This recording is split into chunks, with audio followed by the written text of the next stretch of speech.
एक राजा के यहाँ बेटा पैदा नहीं हो रहा था। उसे किसी तांत्रिक ने सलाह दी कि अमावस्या की रात में किसी लड़के की बलि चढ़ा दीजिए, अगले साल में आपके यहाँ बेटा पैदा हो जाएगा।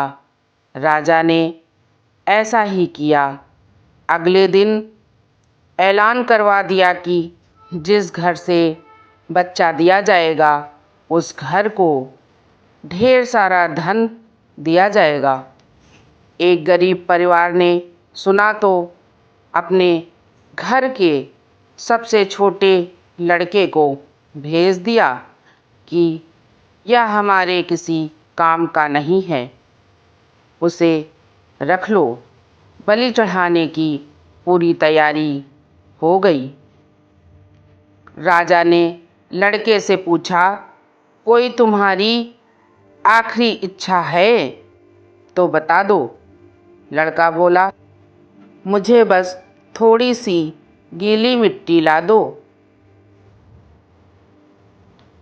मिट्टी लाई गई तो उस लड़के ने उस मिट्टी से छोटे छोटे 4 मकान बनाए और उसके बाद एक एक करके 3 मकान को लात मारकर गिरा दिया, एक को रहने दिया।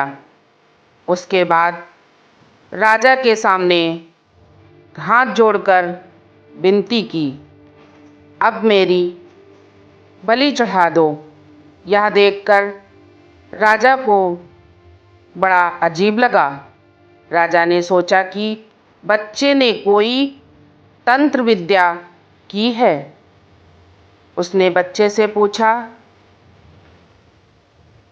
तूने यह क्या किया था? बच्चा बोला, पहला मकान मेरे माँ बाप का था, जिन्होंने सिर्फ पैसों के लिए मुझे बेच दिया। दूसरा मकान रिश्तेदारों का था, उन्होंने भी मेरे माँ बाप को ऐसा करने से रोका नहीं, तो उनका भी मकान गिरा दिया।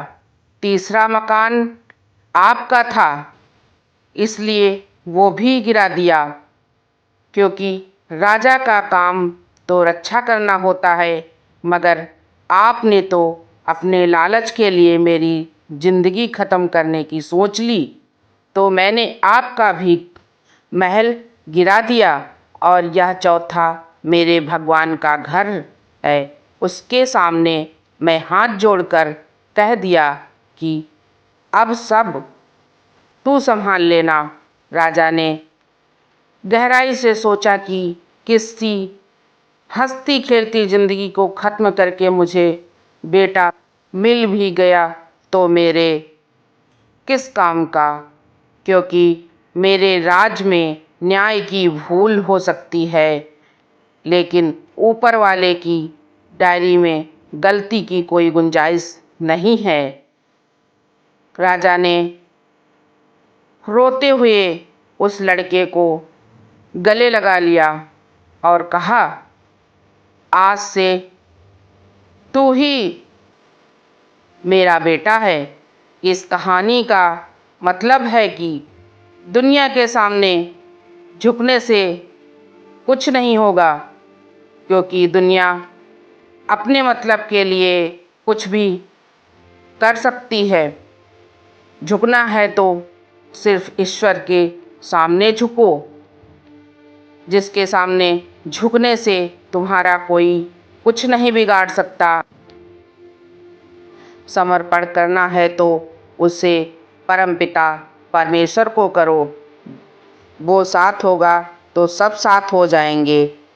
आपको कहानी कैसी लगी आप सभी ज़रूर बताइएगा।